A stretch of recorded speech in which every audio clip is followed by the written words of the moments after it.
I thank the Speaker. Thank the gentleman from Alabama. I rise in opposition to this conference report.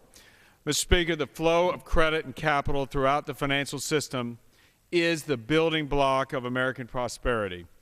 It has enabled entrepreneurs to pursue their ideas. It has enabled people to balance their budgets, to achieve a better standard of living. But when businesses and families cannot access capital from banks, consumers don't spend, small businesses hunker down, and investment dries up.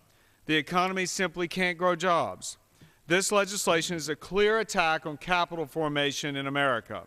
It purports to prevent the next financial crisis, but it does so by vastly expanding the power of the same regulators who failed to stop the last one. Dodd-Frank is the product of a tired and discredited philosophy.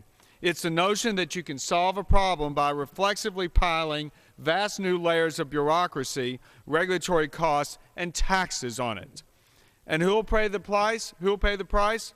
It won't merely be the big banks who the bill's supporters rail against.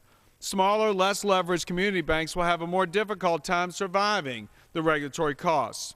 And most alarming, costs will be passed on to consumers and businesses in the form of higher prices for credit. We know this because last year's Credit Card Act is already having just that effect. Before it was passed, Republicans warned that more government expansion and more Washington prescription would create additional costs borne by the consumer. It was common sense, and sure enough, we were right. In response to that legislation, lending rates were reset higher as credit became less available. Meanwhile, free checking accounts are becoming a relic of the past for all but the wealthiest bank customers. Republicans agree that the financial system needs a shakeup to bring transparency and stability.